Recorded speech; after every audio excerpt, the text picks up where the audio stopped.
Gravando. Ah, tá. Já está gravando. Joia. Bom, então vamos... vou compartilhar a tela aqui, né? Mandei para vocês em PDF.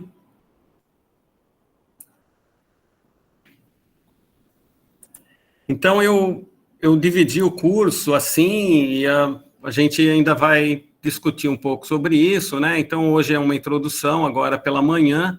Depois, né, acho que ainda vai dar tempo de começar para falar sobre isso, sobre a parametrização do EcoPat. Depois a gente vai falar mais, provavelmente amanhã, balanceamento, né, os resultados que o EcoPat fornece para a gente, como que a gente interpreta alguns desses resultados, porque ele fornece muitos resultados, né? Nós também vamos falar do EcoSim, que é um módulo temporal do EcoPat, né? E ontem, antes de ontem, eu estava montando as aulas e, no final das contas, eu acho que o ano que vem nós vamos ter que fazer um curso só de EcoSim, tá? Porque tá cada vez maior, né? As funções e o que a gente consegue fazer e os detalhes, né? Para aplicar bem, né? Essa ferramenta, né? Temporal. Então, aqui a gente vai destacar principalmente a calibração, né, o ajuste do modelo a um conjunto de dados, a uma série temporal, e também sobre simulações do futuro, né? Então, a gente tem várias funções, né, dentro do EcoSim, né? A gente pode forçar um modelo, simulando, por exemplo, sei lá, uma queda de oxigênio dissolvido, um aumento da quantidade de nutriente, uma mudança na vazão, né? Nós temos também a resposta ambiental, né? Environmental Response, que é o que o Léo usou para simular o aquecimento global no atol das rocas, né? Então, a gente tem esforço de pesca, né? Que a gente pode mudar também, temporalmente.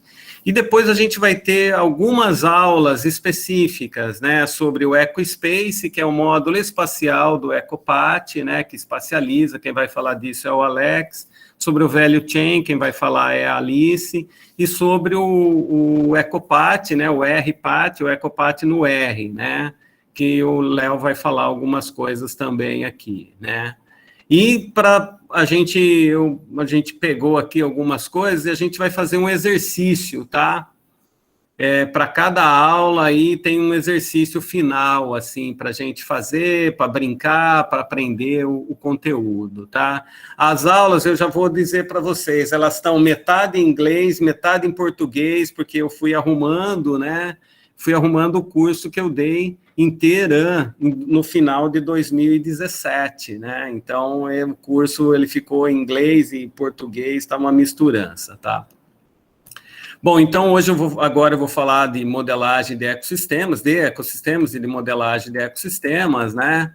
Então, bom, acho que todo mundo sabe, né? Mas sempre é bom a gente recordar, né? Que o conceito de ecossistema, na verdade, a palavra ecossistema, ela aparece pela primeira vez nesse trabalho do Tansley, né, que trabalhava com sucessão ecológica, né, baseado no Clements, na verdade, o trabalho dele. O Clements é o cara que descreveu a sucessão ecológica, que também era botânico, por sinal, né. Então, o trecho, né, do livro onde a palavra ecossistema aparece, do livro não, do artigo onde a palavra do ecossistema aparece pela primeira vez é essa aí, né, esse aí, né. Então, considerando os organismos como a parte mais importante desses sistemas, né, mas certamente os fatores inorgânicos também são partes, né? Então, nós não podemos pensar nesses sistemas sem esses fatores inorgânicos e na troca constante entre os organismos e entre o orgânico e o inorgânico, né? Então, esses ecossistemas, como nós podemos chamá-los, são de vários tipos e tamanhos, então aí a palavra ecossistema aparece pela primeira vez. O que eu gostaria de chamar a atenção desse conceito é que ele é montado sobre um conceito de sucessão. E o conceito de sucessão ecológica, né, acho que todo mundo sabe aqui, é um conceito dinâmico. Ó. Quando você fala de sucessão ecológica, você está falando que aquele ambiente, aquelas espécies, aquela comunidade, ela está sofrendo alterações ao longo do tempo, né? Então, o ecossistema, ele não é uma coisa estática, né? Ele também está sofrendo alterações, tá? Bom, depois de 35, né, 7 anos depois, surge aí o trabalho do Lindemann, né, em 42, que ele montou aí a pirâmide de energia, né, calorias, né, isso é baseado num trabalho anterior ainda, né, que era a pirâmide de números, né, tá, e nesse trabalho do Lindemann, ele deixa claro o que é o nível trófico, né, ele fala também da sucessão, que essa pirâmide de energia, e a forma da pirâmide vai mudando conforme a sucessão, e ele fala também de eficiência ecológica, né, da eficiência de transferência de um nível trófico para outro, né. Essa ideia de eficiência de transferência, nós achamos aí num artigo de pesca, né, desse Petersen aí, em 1918, que ele falava que essa transferência de um nível trófico para o outro seria de 10%, tá? Depois disso, então, veio a Teoria Geral dos Sistemas, do von Bertalanffy, em 1950, né, que é um livro que ainda é encontrado nas bancas, né, não sei se vocês já viram isso, é reeditado constantemente, essa Teoria Geral dos Sistemas, porque ela não serve só para a nossa área de ecologia, de biologia, na área ambiental, ela serve para a área de economia, ela serve para a área de gestão administrativa, né, essa Teoria Geral dos Sistemas, caixa preta, tudo isso, né. Essa, então, foi a base, né, para o conceito de ecossistema e para o trabalho mais famoso da área, né, que é a estratégia de desenvolvimento do ecossistema, que é aí de um dos irmãos Odum, tá, que é do Eugene, né, que é esse aqui, dessa foto de 2001, a foto um ano antes do falecimento dos dois irmãos, né, um faleceu em agosto, o outro faleceu em setembro, né, tá, de 2002, né, esse é o Howard, esse é, então, é o Eugene Odum, né, então, nesse artigo, né, da Estratégia de Desenvolvimento do Ecossistemas, que foi publicado na Science, então, o Eugene colocou 24 atributos do ecossistemas, né, divididos nessas categorias: energia da comunidade, a estrutura, história de vida dos organismos, a ciclagem de nutriente, a pressão de seleção e uma homeostase, que ele chamou de homeostase, né, a gente podia falar de resiliência hoje, né. Então, ele colocou 24 atributos e falou mais ou menos como que esse atributo se comportaria numa ideia se o ecossistema está em desenvolvimento ou se o ecossistema está, como ele chamou, de maduro, né? Então, por exemplo, a diversidade, né? Para ficar talvez o mais simples, né? Ela era baixa, um ecossistema mais desenvolvido tem uma diversidade alta, né? Então, essa ideia, né, do conceito de ecossistemas do Odum, ela foi colocada dentro de uma hipótese chamada de estratégia de desenvolvimento do ecossistema. Então, o Odum achava, né, que no início de um ecossistema, a floresta, né, ela tem uma produção bruta maior, né, do que a respiração, então há um acúmulo de biomassa, né? A biomassa vai se acumulando, vai aumentando, né? E no final da sucessão florestal, né? Aqui anos e anos, né? Essa biomassa, então, ela passa a ficar constante, porque a respiração vai ficando igual à produção bruta, então você não tem mais acúmulo de biomassa, né? A biomassa contínua. E essa estratégia de desenvolvimento, essa mudança, né, essa sucessão, ela também pode ser vista de uma outra forma, através da comunidade, né, da sucessão ecológica. Então, tem esse outro gráfico, né, nos livros do Odum sempre traz esse outro gráfico, que depois de uma queimada, né, um ano depois, a distribuição de espécies, né, da mais abundante para menos abundante era essa, 4 anos depois, 15 anos depois, olha o número de espécies com 25 anos aqui já é bem maior, e 40 anos depois, né? Então, para quem lembra aí das aulas de ecologia de comunidade, a gente passa de uma série geométrica para uma log série, para no final aqui uma log normal, né? Então, há um aumento de riqueza, né, de número de espécies, e uma diminuição da dominância, um aumento da equitabilidade, né? Tudo isso nas ideias aqui do Odum de 1969, de 1970, né? E, mais recentemente, né, a gente tem esse trabalho aqui da Ecosystems, né, de 2 anos, um trabalho que avaliou, será que o trabalho do Odum ainda é citado, né, as pessoas falam desse trabalho ainda? Então, assim, o total de citações do Odum, né, cresce ano a ano, na verdade, aqui é quase uma exponencial, olha aqui, ó, um aumento de 3,5% ao ano, né, de citações. Esse trabalho aqui, eles avaliaram, então, N trabalhos do Odum, inclusive trabalhos que foram feitos com Ecopat, e daí eles viram se o resultado do Odum são refutados, que é essa linha aqui, né, se eles são ambíguos, essa outra aqui, ou se o resultado atual, né, desses trabalhos suporta, então, as ideias do Odum, né? E dentre essas ideias, então, o trabalho traz aí um longo material suplementar, a predição do primeiro atributo ecossistêmico do Odum, né? Será que ela foi refutada, ela é ambígua ou é suporte? Então, aqui, tudo que está branco aqui foi suporte. Daqui chega aqui no final, tem muita refutação sobre o que o Odum falou sobre produção primária total, sobre respiração total, sobre essa taxa, né? Para ciclagem de nutrientes, né? Parece que o suporte era maior, daí algumas mudanças aqui, né? Então, como que é isso? Então, ainda o trabalho do Odum é bastante citado, né? Porque tem muita crítica em cima das ideias do Odum, né? O pessoal já chamou de Odum místico, Odum maníaco, né? Tem essas coisas todas, né? Mas, assim, ele é ainda a base aí do que a gente entende por ecologia de ecossistemas, né? Também tem agora o problema da estratégia de desenvolvimento do ecossistema, né, que agora as novas evidências empíricas, né, já que o Odum se baseou em alguns dados de reflorestamento, mas o que a gente tem visto é que esse trabalho aqui da Nature de 2014 é que florestas boreais, né, temperadas, né, velhas, incorporam mais carbono, porque o que o Odum previa, que florestas jovens incorporam mais carbono que florestas velhas, né?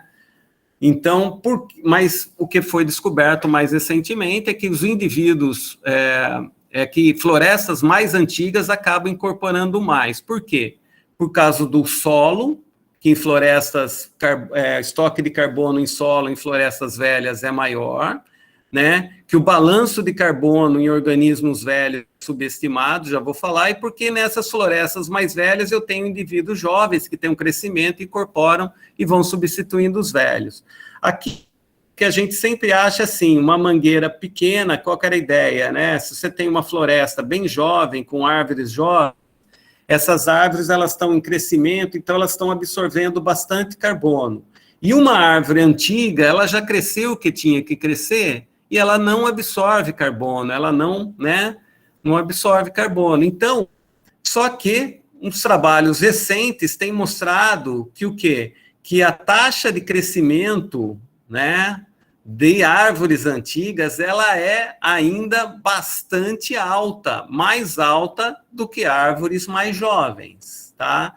Então, o balanço de carbono nos organismos velhos era até então, até esse trabalho é bem detalhado, árvores, tanto da parte, tanto da Ásia, de todos os espécies de todos os continentes, tá? Então, assim, ele mostra, então, que os indivíduos velhos absorvem mais carbono do que indivíduos jovens, tá? Aqui um outro trabalho também, né, que fala sobre isso. Deixa eu só ver se tem alguém tentando entrar na sala aqui, porque não tem outro jeito. Já entraram? Acho que já entraram. Esse é um outro trabalho também da Nature, que mostra, então, que florestas temperadas velhas e jovens têm similares produções líquidas ecossistêmicas, tá? Então, assim, as florestas antigas, elas conseguem absorver bastante carbono, e as florestas jovens só têm uma maior produtividade quando o ecossistema não é perturbado, né? Então, por que isso é importante para a teoria do Odum, né? Porque, para vocês terem uma ideia, acho que foi naquela reunião de Quioto, né, que estabeleceu o protocolo de Quioto, havia uma discussão bastante séria bom, se florestas mais jovens conseguem crescer mais e absorver mais carbono, qual que vai ser a estratégia para a gente tirar um monte de carbono, de gás carbônico que a gente está mandando na atmosfera? Vamos cortar a floresta velha e plantar uma floresta nova. Essa foi uma discussão bastante séria que foi feita lá. Tá? Então, esses dados aqui, eles conseguiram mudar essa ideia, né? Essa história de carbono no solo, né? Então, ainda bem, né? Porque você tem o lance da diversidade, você tem uma série de outras coisas envolvidas aí, né? Mas, de qualquer forma, é só que isso muda um pouquinho a ideia do Odum de estratégia de desenvolvimento dos ecossistemas. Então, a figura talvez que mais se aproxime, né, porque o Odum tinha pensado isso, né, que a produtividade bruta e a respiração ia ficar igual, então a biomassa não cresce. A ideia para a floresta é mais ou menos essa aqui, que depois que chega num nível de produtividade bruta e de respiração, a biomassa continue a aumentar. Tá certo? Aqui, se tiver um impacto, né, essa figura aqui, né, tá, se tiver um impacto, mas essa é a ideia, assim, então, aquela história de o ecossistema maduro, né, aquela história do ecossistema maduro do Odum, ela é muito baseada na ideia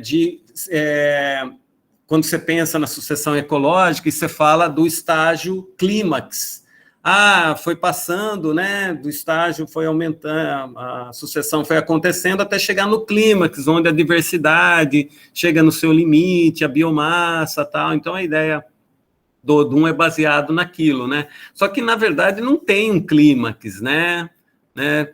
Então, assim, parece que é isso mesmo, parece que não tem, pelo menos para o ecossistema terrestre, parece que a gente vê isso aqui. Não sei se para reservatório é bem isso, tá?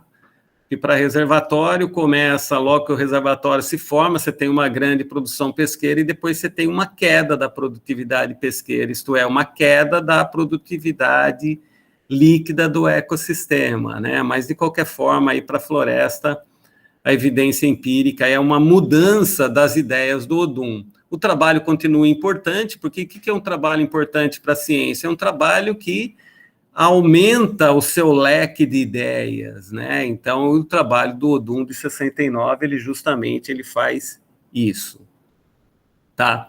Bom, o que é, então, para que a gente faz a modelagem de ecossistemas, né? Entendendo um pouquinho o ecossistema, por que a gente faz, então? Bom, a modelagem de ecossistemas, ele tem um papel fundamental na avaliação do ecossistema, né?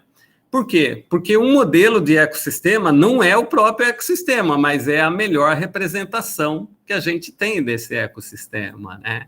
Então, a partir do momento que eu tenho uma representação desse ecossistema no meu computador, eu falo assim, bom, e agora?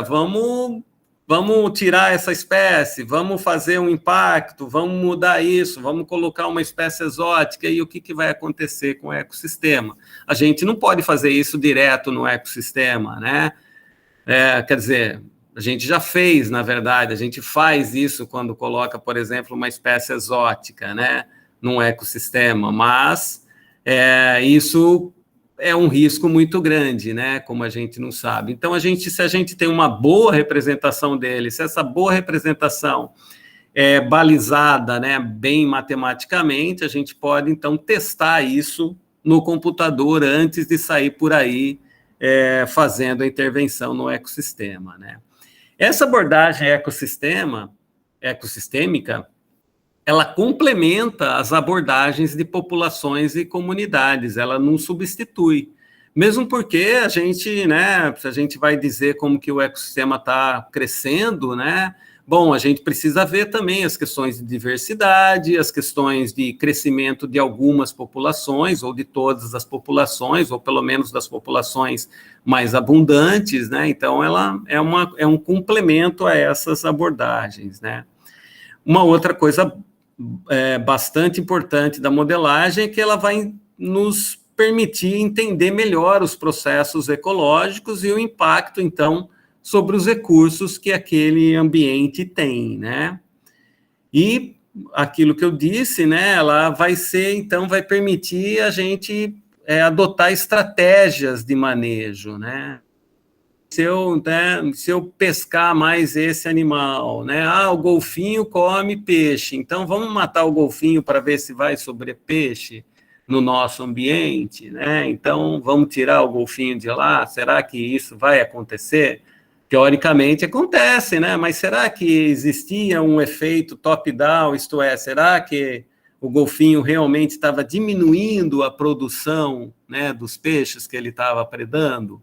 Será que se eu tirar o golfinho, se eu tirar o predador, o peixe que está lá não vai prejudicar um competidor dele? Então, tudo isso, né, que são os efeitos diretos e indiretos, podem ser medidos, então, através de um modelo de ecossistema. O foco, né, do Ecopat, o Ecopat é muito usado para pesca, então, assim, é só mostrar para vocês, né, que esse conceito de ecossistemas aplicado à pesca, ele é um conceito mais recente, porque antes, quando a gente, e até hoje isso é bastante usado, né, você vai fazer uma análise de estoque pesqueiro, quanto que eu posso pescar, isso você faz em cima da espécie alvo da pesca, né. Só que como outras questões apareceram, né, ou o conceito de ecossistema ele ficou mais forte, então esse conceito também começou a ser aplicado à pesca, especialmente em 2002. Tá? E até surgiram várias abordagens, né, uma delas é chamado manejo de pesca baseado no ecossistema, né, então que tem esse livro do Link aí, que é um americano, um livro muito bom, né, tá? Mas até então, né, todos os manuais da FAO sobre pesca eram em cima de análise de uma única espécie, de um único estoque, né? Às vezes, depois surgiram alguns modelos que eram múltiplos, né, estoques, etc., mas, assim, a abordagem era quase sempre sobre os estoques, né, tá? Sobre aquela espécie, a espécie-alvo, né? E não sobre o sistema de um modo geral, né? Então, a abordagem ecossistêmica vem para tentar melhorar essa análise aí da pesca, né? Então, nesse sentido, essa abordagem da pesca, ela pode ser dividida em métodos mais clássicos, né? Nós temos aqui no curso pessoas que trabalham com isso, com essa figura aqui, né? De crescimento, então, das espécies, né? Da primeira maturidade, né? E depois tem um modelo muito famoso, né, que é o modelo de VPA, né, Virtual Population Analysis, né, que é a análise de população virtual, que é a partir da captura você tentar estimar o tamanho da população toda, né, por isso que é população virtual, né. Então, essas medidas de crescimento das espécies, elas são importantíssimas para você usar na abordagem ecossistêmica, né, que tem esses vários nomes, modelagem ecológica, ecossistêmica, modelagem de teia trófica, né, tem vários nomes aí, e assim, eu, para dizer a verdade, eu coloco aqui esses nomes, mas assim, não sei muito bem a diferença entre eles, os autores falam que não, isso aqui é mais isso é mais aquilo, mas é praticamente um sinônimo do outro, tá? E, bom, então, daí essa abordagem ecossistema ajuda, então, a integrar as informações, né, das populações e dos estoques do single species, né, das populações, e contextualizar essas informações numa abordagem um pouco mais geral, né. A modelagem de ecossistemas também vai ajudar, assim, a nos responder, né, como que os ecossistemas funcionam? Será que eles só são a soma das partes, né? Eu tenho lá os componentes, eu junto esses componentes, isso que é um ecossistema. Será que eu vou fazer essa junção a partir das espécies ou a partir dos grupos funcionais? Já que eu estou preocupado com o processo, por que eu vou trabalhar com 4 espécies de lambari, se todos os lambaris são zooplanctívoros, vivem no mesmo habitat? Eu trabalho com todos os lambari SP, né? Como se fosse um grupo funcional. Né? Ou então posso trabalhar com os níveis tróficos, né? Todos os produtores, todos os consumidores primários, todos os consumidores secundários, essa também é uma outra opção, né? Como que eu vou fazer a modelagem do meu ecossistema, né? Eu vou trabalhar com uma teia trófica ou vou colocar outras interações de espécies também, por exemplo, a interação de facilitação que uma espécie auxilia a outra. Será que é possível colocar isso dentro de um modelo de ecossistema, né? Vou trabalhar com a produtividade dessas espécies, com a biomassa, com a abundância, né, que não está aí, aliás, e vamos trabalhar com fluxo de energia. Então, existem algumas opções, né? Daí eu tenho que pensar também como que o ecossistema muda, né? Quais seriam os drivers naturais, né, que vão moldar o ecossistema? Então, assim, o fludipulso, né, lá da Amazônia, né? Então, a seca e a cheia, né? Isso é um driver natural que molda o ecossistema, que faz com que as espécies evoluam, né? Então, e o impacto humano, como que ele vai mudar isso? Eu vou lá e faço uma parede no meu rio, né? Então, agora eu tenho um reservatório e o fluxo, então, o fludipulso aí está completamente controlado agora. Como que isso vai mudar o meu ecossistema, né? Ou então o aumento da temperatura, né? Como que isso muda, né? Então, para manejar depois... E para que a gente faz tudo isso? Para que a gente faz essa modelagem? Para depois tentar manejar. Então, aqui ó, eu coloquei essas 3 siglas aí, né? Ecosystem Based Management, Ecosystem Based Fisheries Management e Ecosystem Approach to Fisheries, né? Que são as abordagens ligadas, né, ao manejo de ecossistemas ou ao manejo da pesca baseado no ecossistema, tá? Elas têm umas diferenças entre elas, mas eu colocando aqui, porque se você for fazer uma avaliação, né, de literatura, eu quero, né, então são expressões assim que vale a pena colocar, não só uma delas, mas todas elas, né, porque elas podem aparecer de diversas maneiras. Eu, assim, para dizer a verdade, não consigo entender muito bem a diferença entre elas, tá? Assim, fica meio, até acho nem muito útil, né? Bom, essas abordagens são feitas para quê, então? Para conservar e preservar os ecossistemas e para eles suportarem a pesca, né? Para eles sustentarem a pesca, né? Que é uma atividade econômica, tá? Uma coisa é a gente conservar e preservar um ecossistema porque o ecossistema é lindo e maravilhoso, né? Acho que totalmente válido isso, né? Ou porque ele tem espécies únicas, né? Espécies, como é que fala? Endêmicas, né? Tá? Mas outra coisa é a gente, né, preservar, conservar o ecossistema para ele suportar uma atividade econômica que tira o produto de lá, né? Porque se a gente conserva e preserva o ecossistema para as pessoas mergulharem, né? Teoricamente não sai nada de lá. Então, aí parece que fica mais fácil, mas e quando eu estou tirando, né? Parece que vai ficar um pouquinho mais complicado, tá? Bom, essas abordagens, elas são feitas, então, para a gente evitar a degradação, né, e conseguir medir indicadores de qualidade ambiental. Então, a gente tem o próprio Ecopat e outros modelos de ecossistema, eles calculam indicadores, né, um indicador ambiental, acho que todo mundo sabe aqui, ele é uma soma de informações, né, então... a gente calcula esses indicadores, né, a partir do momento que a gente tem uma abordagem ecossistema, e esses indicadores vão falar, o ecossistema está bom, o ecossistema está degradado, então isso é passível de ser feito e calculado com essa abordagem, né. Isso ajuda, né? Se o indicador está lá muito baixo, né? O indicador de qualidade está lá muito baixo, né? Toca a sirene aí, né? Chama o bombeiro, né? Para quê? Para minimizar o risco de uma mudança irreversível, porque às vezes isso acontece muito na pesca, né? Você impacta tanto um estoque que mesmo depois que você pare a pesca, esse estoque não consegue se recuperar, né? Ah, mas por que não consegue? Ah, talvez porque é uma espécie que tem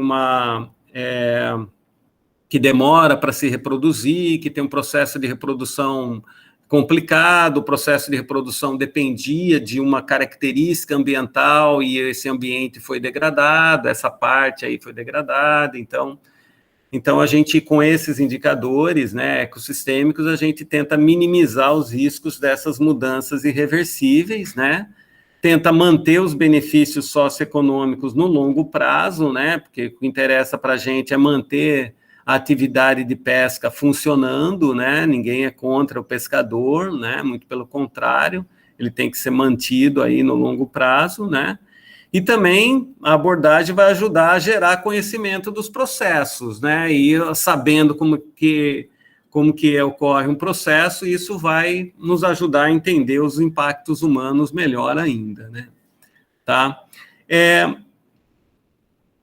Assim, qual que seria a vantagem dessa com uma pescaria, né, que tem já um modelo uniespecífico e já é bem manejada, né? Só que esse modelo uniespecífico, né, vamos supor, eu tenho um modelo que calculou o máximo rendimento sustentável da sardinha desse local, tal. Só que esse modelo, ele não considera as espécies que não são alvo da pesca, as espécies que são pegas também pela rede, né, ou as espécies que a espécie alvo come, né?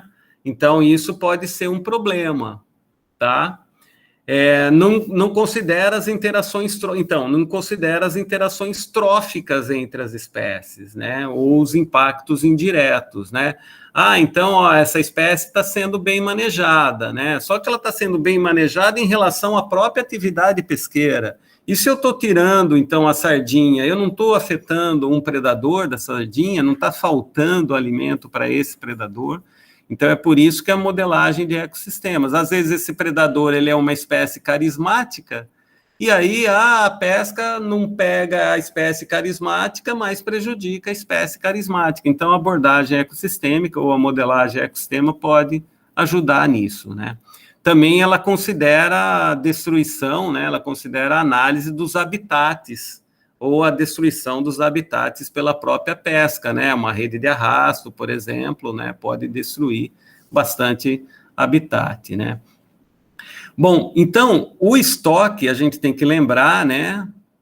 Qual que seria, então, um acréscimo, né? De uma análise de um modelo uniespecífico, né? O estoque, ele depende da produtividade do ecossistema, então, se está crescendo ainda fitoplâncton, ou se tem aí um ressurgimento, né, dos nutrientes que estão abaixo, né, no caso aí dos ecossistemas de ressurgência, né, então tem que considerar a produtividade do ecossistema, a variação, né, e as mudanças climáticas, a variação natural e as mudanças provocadas aí pelo homem, né, as variações, então, de presa, predador, o estoque depende de tudo isso, né, tá? Alterações do habitat, as variações de preço e custo, né? O estoque também depende disso, né? E a opinião pública, a política, né? Espécies carismáticas aí, então, não sei se vocês já leram isso, né? Em 2010, acho, 2009, saíram uns artigos, né? Tentando mostrar que as baleias não prejudicavam as capturas pesqueiras, né? Não sei se todo mundo chegou a ver isso, né? Tá, mas era uma discussão mesmo, nós não estamos conseguindo pescar direito porque as baleias estão comendo nossos estoques, né, houve esse argumento, né, então a gente consegue, com uma modelagem de ecossistemas, abordar e ter algumas respostas um pouquinho mais precisas do que um achismo, né, eu penso isso ou penso aquilo, tá? Bom, aqui é um slide que eu tirei de uma palestra da Marta Cole, modelagem de ecossistema, então é um gradiente de abordagens do manejo de recursos marinhos, né? Então, coloquei aqui isso para vocês verem, né? Quando a gente trabalha com uma espécie, é uma abordagem que eles chamam de deixe-me só, né?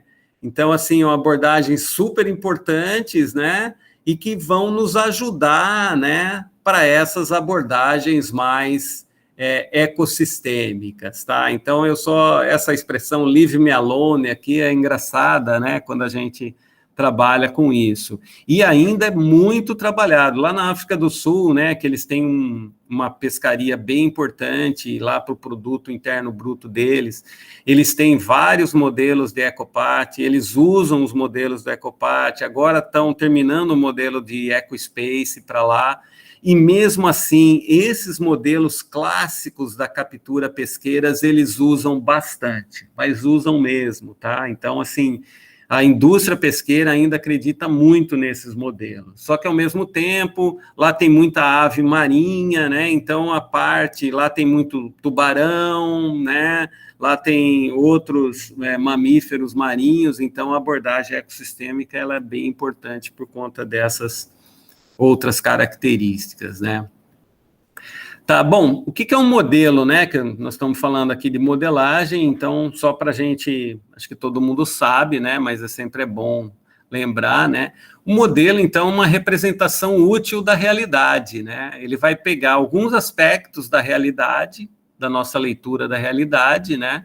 Só que, assim, dependendo do nosso objetivo, né? Da nossa interpretação, a gente vai ter diferentes modelos, né? Então, nós temos aqui um modelo, né, temporal, esse aqui é um modelo estático, isso aqui é um outro tipo de modelo ainda, né, saindo aqui do material alóctone, do autóctone, para um riacho aqui, na verdade. Então, o nosso modelo depende essencialmente do nosso objetivo. Então, por que eu estou ressaltando isso? Isso é bastante importante. Porque, assim, por que você vai fazer um modelo EcoPat desse lugar? Eu vou, né? Então, assim, é sempre bom você ter um objetivo. O objetivo do seu trabalho não pode. O objetivo do meu trabalho é fazer um modelo. Não, o modelo ele vai ser uma ferramenta para depois você fazer uma interpretação da realidade. Tá certo? Ele é só uma ferramenta, tá? Ele não pode ser o objetivo final do seu trabalho, tá? Ele é um caminho para você chegar numa resposta mais ecológica, tá? Você não tem como, meu objetivo é fazer uma correlação entre duas variáveis, né? Mas aí, não, esse não é o seu objetivo. O objetivo é descobrir se as duas variáveis, elas têm uma correlação, tá? Então eu queria destacar isso para vocês. Quando pensar no modelo, pensar, bom, e esse modelo vai servir para quê?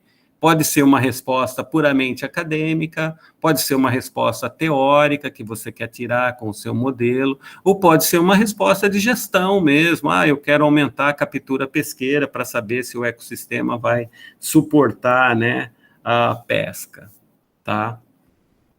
Bom, existem, então, diversos tipos de modelo ecossistêmicos, né? Então, a gente tem, desses aí que estão aí, os mais famosos, né, ou pelo menos que eu conheço, são esse Osmose aqui, tá? Todos esses modelos, se vocês digitarem aí, vocês vão encontrar vastas referências sobre eles, né? Você tem a VPA que eu tinha falado, a Virtual Population Analysis, só que você pode fazer isso para múltiplas espécies, né? Então, é uma outra abordagem, tem o EcoPat também. Você tem um tipo de modelo, né, que aqui foi colocado o EcoPat de novo, mas é um modelo mais dinâmico, aqui é um modelo mais de teia trófica propriamente, né? E tem o Atlantis, né, que é um modelo também desenvolvido pela Betty Fulton, lá da Austrália, né? E nesses modelos aqui, você tem um pouco mais de junção entre uma teia trófica, né, uma modelagem de teia trófica, e o componente abiótico, né, que foi destacado lá pelo Tansley em 35, quando ele cunhou, né, a palavra ecossistema que a gente falou, né? E tem uma outra abordagem que, né, nós não vamos ter tempo de falar aqui, que é a modelagem end-to-end. Uma vez, uma palestra lá na Petrobras, uma pessoa que eu, infelizmente, não me lembro o nome, traduziu end-to-end para de fio a pavio. Tá? Nessa modelagem end-to-end, você pegaria, por exemplo, um modelo de teia trófica, um modelo biogeoquímico e juntaria esses dois modelos, né? Então, você sai lá do fósforo e do nitrogênio, por exemplo, eles vão ajudar o crescimento das algas, as algas do zooplâncton, o zooplâncton, sei lá, da tilápia, a tilápia, então, do tucunaré, lá do predador de topo, lá do seu reservatório. Então, isso seria uma modelagem end-to-end, quando você pega vários modelos e os agrupa numa única unidade, né, de trabalho, num único modelo, né, numa única abordagem. Tá? Tem bastante coisa na literatura sobre isso. Até já tem algumas pessoas que me procuraram, a gente tentou fazer algo similar, assim, para dizer a verdade, sem muito sucesso até o momento. Tá? Então, assim, qual que é a vantagem de fazer um modelo de ecossistema, né? Bom, a primeira coisa que, se você ainda não fez e vai fazer esse exercício, quero fazer um modelo de ecossistema para esse reservatório, para esse estuário e tal, é você descobrir, às vezes, que está faltando, nossa, não tem nenhum estudo de fitoplâncton, nenhum de zooplâncton, então essa é a primeira coisa que você descobre quando você quer fazer um modelo de ecossistema, né? Então, nossa senhora, eu estudo tanto a onça aqui, né, no caso do ecossistema terrestre, estou estudando tanto a onça aqui, mas eu não tenho nenhum estudo sobre as presas da onça, né? Então, você começa a descobrir quais são as falhas, né, as lacunas de conhecimento aí, né? Uma outra vantagem de você fazer um modelo de ecossistema, se você trabalha com um ecossistema aquático, né, é que você... né, a maior parte, muita gente falou aqui que trabalha com ecologia de peixe, né, é que você, assim, você vai descobrir que você precisa dos outros compartimentos, né, e ao precisar dos outros compartimentos, você precisa do quê? Dos pesquisadores que trabalham com esses outros compartimentos também, né, então você consegue fazer aí uma equipe multidisciplinar, né, e ao fazer essa equipe multidisciplinar, você consegue transformar o seu projeto, que é multidisciplinar, porque você agregou um monte de gente, né, para conseguir vencer o edital, né, tá? Você consegue transformar isso, né, numa equipe mais transdisciplinar, interdisciplinar. Por quê? Porque você vai conseguir conectar os componentes um ao outro, né? Então, a pessoa que estuda o fitoplâncton vai te dar uma informação, a pessoa de zooplâncton outra informação, e você sabe que o zooplâncton, então, preda o fitoplâncton, então isso vai auxiliar você a fazer um trabalho realmente mais agregado, né, entre os compartimentos, né? Isso aí, para quem faz a gestão, né, do ecossistema, é muito bom, porque, assim... Eu já vi, né, a Alice também, né, isso ocorreu lá em Porto Velho, né, que nós estávamos lá numa reunião de uma pessoa do IBAMA, e alguém levantou e começou a falar do zooplâncton do Rio Madeira, do fitoplâncton do Rio Madeira, da alimentação de peixes do Rio Madeira. O cara do IBAMA levantou e falou, bom, mas e aí, como é que essas coisas se juntam, né? Tá, foi aí que nasceu, então, o projeto de tese da Alice, né? Só para vocês terem uma ideia, um projeto de tese nasceu para justamente juntar todas essas informações que estavam dispersas, né? Então, assim, a montagem do sistema, ela é essencial, né? Tá? Então, esse é o desejo aí que a gente tem, né? Tá, bom... sobre simular os impactos e fazer previsões, né? Esse é todo modelo quer fazer isso, né? Quer fazer previsão, né? Só que olha quanta vantagem a gente tem só de brincar de fazer um modelo de ecossistema. Então eu tenho aqui, vou começar do meu predador de topo, que é o tubarão.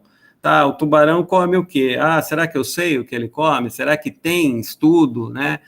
Ele come tal coisa. E esse aqui come o quê? Então, só de fazer isso, você já vai descobrir um monte de coisa. Ele come esse bentos aqui, essa presa, então come Será que eu tenho estudo sobre a abundância desse bentos? Então, eu tenho que falar com o pesquisador de bentos e assim por diante, né? Então, isso já é algo bastante interessante, né? Há uma outra coisa chamada modelagem mediada, né? Que quando você não sabe direito, o que você faz? Você junta todos os pesquisadores que compõem, né, cada um dos grupos do seu ecossistema, e você consegue fazer perguntas para esse pesquisador. Olha, eu estou achando que o tubarão está comendo isso, coloquei. O que você acha disso, você que é um pesquisador de alimentação de peixe, né, que trabalha com estômago, de análise estomacal ou isótopos estáveis, né? Então, daí ele começa, não, eu acho isso, acho aquilo, outro. Então, você consegue fazer o quê? Consegue ter uma discussão de um ecossistema envolvendo todos os pesquisadores, né? Daquele seu departamento, daquele seu grupo de trabalho. Então, isso pode ser bastante interessante num grupo, né, num grupo de pesquisa, né? Tá, e toda essa ideia, né, os últimos editais aí, né, eles têm pedido isso. Eles têm pedido, então, assim, vai fazer esse programa ecológico de longa duração, né, que não sei se o pessoal da Colômbia sabe, é um programa bem famoso, né, aqui no Brasil, né, que são ecossistemas que são estudados, né, com coletas, o próprio aí das ilhas, né, tem um trabalho assim, né, então isso é uma demanda mesmo dos editais, os editais estão pedindo isso, né, não só colocar lá, eu vou estudar fitos ou plâncton, né, alguém vai precisar juntar tudo isso, e um modelo de ecossistema pode fazer isso, então. Tá. Bom, teve esse trabalho aqui da Plagani, ele é um trabalho que foi encomendado pela FAO, essa Plagani, ela trabalha lá na África do Sul, né? Ela fez uma comparação dos modelos de ecossistema, né? Principalmente aqueles que podem envolver pesca, né? Então, ela pegou nesse trabalho, está disponível na FAO, viu? Quem quiser baixar, tá, ela avaliou 20 modelos, então ela pegou lá, acho que 20 também atributos de cada um dos modelos e viu complexidade, realismo, incerteza, resolução espacial, interações, né? E aí a conclusão dela é que os melhores que dão uma resposta mais geral, assim, né, do ecossistema seria o Ecopad, com o Ecosym, e o Atlantis. O Atlantis é um modelo desenvolvido pela Beth Fulton, e até onde eu entendi, ele acho que está em C++, assim, e é difícil de você rodá-lo sozinho, né, digamos assim, vou pegar o Atlantis aqui, vou colocar os dados, não, ele é meio complicado, né, precisa saber a linguagem, ele não tem, assim, digamos, comercialmente, ele não é muito bom, né, o Ecopad é de graça, né? Mas assim, você baixa com um pouquinho de trabalho, assim, você consegue rodá-lo sozinho, né? Mas o Atlantis já não tem. Então, por conta disso, o Atlantis perdeu um pouco espaço, né? O Atlantis parece que tem umas vantagens, você consegue entrar com a interação com o meio abiótico é maior, tal, mas assim, por conta dessa questão de software mesmo, ele não foi muito para frente, mas o Ecopad está aí, então, e a gente, nesse curso, vai falar sobre ele, tá? De qualquer forma, se você tiver a oportunidade de fazer curso, trabalhar com Atlantis, parece ser uma ferramenta muito boa, tá? Eu, infelizmente, nunca tive essa oportunidade. Bom, então é só contar uma historinha aí do Ecopad, né, como que o Ecopad surgiu. Então, ele surgiu aí com o Polovina, né, que o Polovina trabalha lá no Havaí, né, na Universidade do Havaí, e ele escreveu, então, para um recife de coral, né, ele escreveu lá um modelo, fez lá um modelo, né, e fez um modelo para aquele recife também, um modelo de balanço de massas, né, e, enfim. Daí o Pauli, né, e o Christensen, eles falaram assim, nossa, mas esse modelo aqui, se a gente programar ele, acho que a gente consegue generalizá-lo, né, para outras para outros ecossistemas. Então, esse, na verdade, foi a tese do Christensen, que ele pegou uns 40 ecossistemas aí, fez uma multivariada, comparando, então, atributos, né, desses 40 ecossistemas, os 40 avaliados com a mesma ferramenta, que foi o EcoPath 2, né?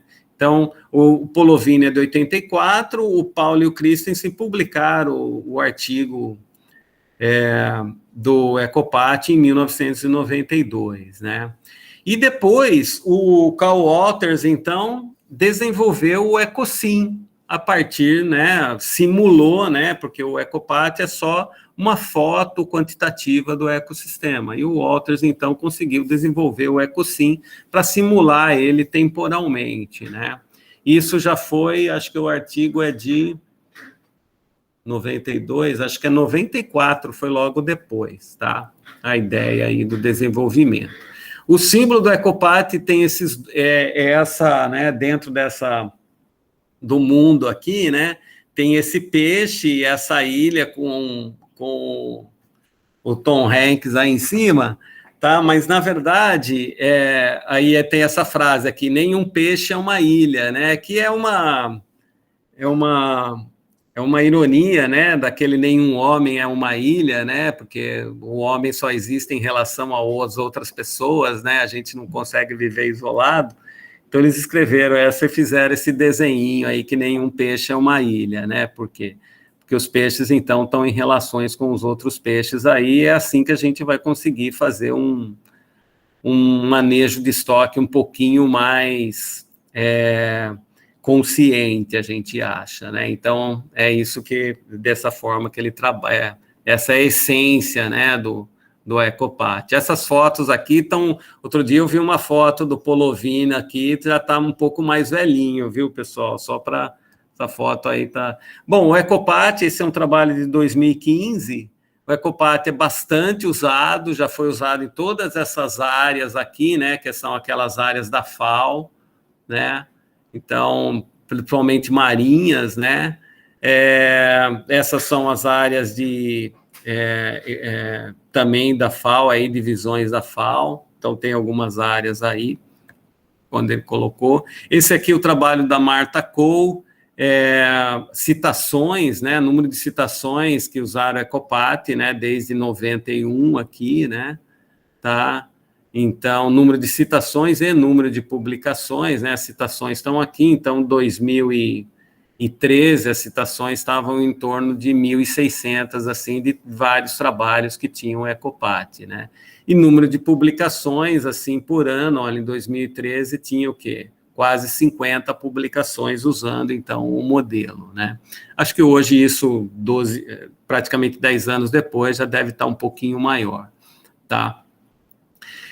Só para a gente ter uma ideia, né, assim, uma visão um pouco maior do EcoPath, ele é um software, o código do EcoPath é aberto, né, ele é em... eu esqueci o nome da linguagem agora, até fiz um curso uma vez sobre essa linguagem. Bom, mas agora ele está no R também, né? Então tem o site do EcoPath, onde eu pedi para vocês baixarem a última versão. Alô? Não é SQL, Ronaldo? SQL? Que é do Axis. Porque ele usa como base o Axis, né? E o Axis eu acho que tem essa linguagem. Eu não sei, viu, Alice? Agora não estou lembrado, acho que não é, não. Mas só porque as pessoas também precisam ter o Axis, né? Por isso que... Tá, ou pelo menos uma parte do Axis, né, para rodar. Bom, o EcoPath, então, ele seria o balanço de massa, né, do modelo, né, ele tem esse nome PET por causa que ele é um modelo dos caminhos ecológicos que a energia ou a matéria faz dentro do sistema, né. Tá? O EcoSim seria dinâmica no tempo, né, que daí você pode explorar, né, políticas do estoque, né, então, vamos aumentar o esforço pesqueiro, né, vamos diminuir a qualidade ambiental, né. O EcoSpace, que ele tem uma dinâmica espacial e temporal do modelo, né, tem até os símbolos aqui, esse aqui do EcoPath, aqui o dinâmico, né, do EcoSim, e aqui o espacial, né, do EcoSpace, e tem o EcoTracer, né, que foi falado aqui, né, que ele calcula, então, o deslocamento, né, de poluentes ou de outros materiais dentro da teia trófica, que daí fizeram esse símbolo aqui, né. Daí ele tem algumas outras coisas, né, dentro do EcoPath, que é, por exemplo, essa análise de value chain, né, da cadeia de valor, e uma análise de network ecológica, que é um pouco diferente, tem um extrator de resultados, que já coloca numa planilha alguns resultados, né, tem o EcoTroph também, que é um desenvolvimento no R, que é um plugin, né, feito dentro do EcoPath. O que o EcoPath tem feito, como ele é aberto, né, então assim, eu queria que o EcoPath calculasse tal coisa. Se você consegue programar o EcoPath, programar essa coisa, esse cálculo, né, fazer, então, um programa para esse cálculo, depois conversando, né, com os desenvolvedores do EcoPath, você pode fazer com que aquilo vire um login, né, vire um login do EcoPath. Então, olha, o EcoPath faz isso, isso, isso, e vai fazer mais isso agora, que eu inventei, etc. e tal. Então, ele está aberto, ele é uma comunidade aberta, né, tá? E as pessoas, o principal programador do EcoPath hoje, que é o Jeroen Steenbeck, são pessoas super simpáticas, assim, pessoas easygoing, né, como os gringos dizem, né, então, assim, bastante acessíveis a novas ideias, né, tá? Bom, então esse é o EcoPath, né, tem o Facebook do EcoPath também, que tem um curso completo lá no Facebook do EcoPath, tá, para assistir, né, feito pelo Christensen e outros colaboradores, né, tá. O EcoPath tem um consórcio EcoPath, tá, pelo que eu entendo, pelo que eu sei, né, tem 2 instituições brasileiras que estão nesse consórcio, né, o FRN e a USP, que a gente assinou aí um convênio de colaboração com eles, né, com o consórcio EcoPath.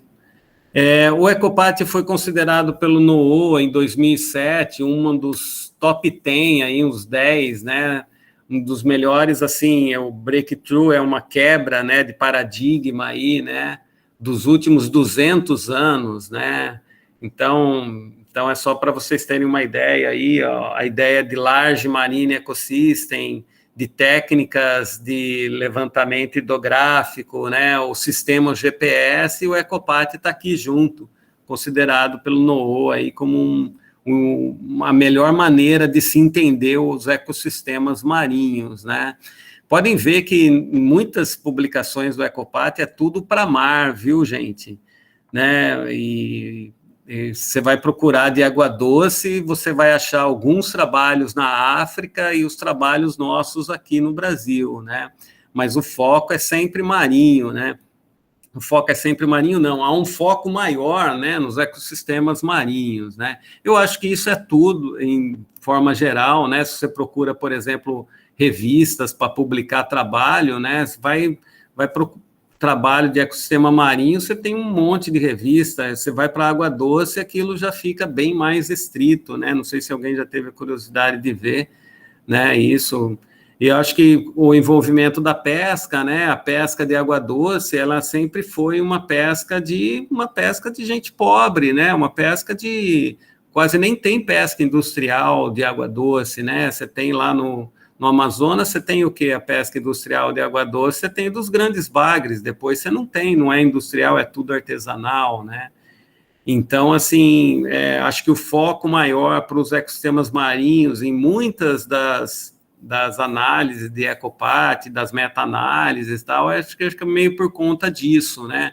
Porque acho que deve ter muito mais pesquisador de ecossistema marinho do que de ecossistema de água doce no mundo, né? Essa, pelo menos, é a minha percepção a partir do que eu vi. Bom, o EcoPath, então, teve essa reunião em Barcelona, em 2014, que a gente foi para lá, tudo. Mais recentemente, teve em 2019, né, um pouquinho antes da pandemia, aí, teve essa reunião aqui na Flórida, né? A foto aqui já não está tão boa, eu infelizmente eu perdi essa reunião, não consegui ir, tá? Mas, assim, é só para vocês verem que tem bastante gente mexendo, então, com a ferramenta, apoiando a ferramenta, desenvolvendo, então, a ferramenta, tá?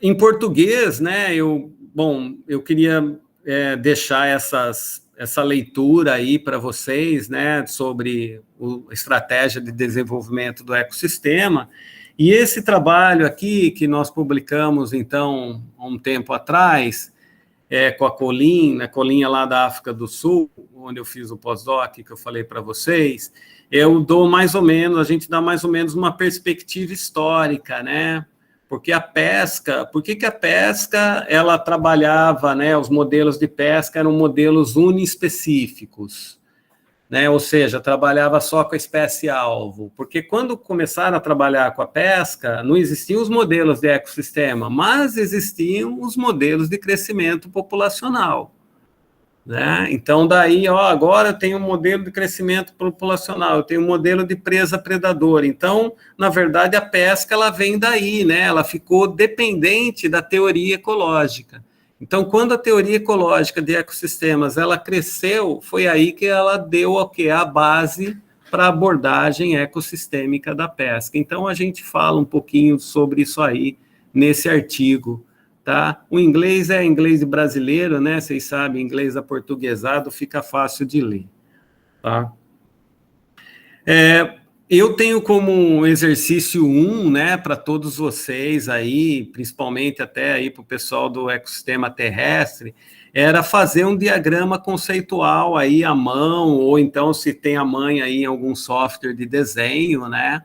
Então, colocar as caixinhas, vou colocar aqui essa é a minha espécie principal, quais são as ligações com outras espécies. Então, fica aqui como exercício para vocês fazerem. Se vocês quiserem começar agora, inclusive, né, tá? Pode começar, a gente ainda tem um tempo, né?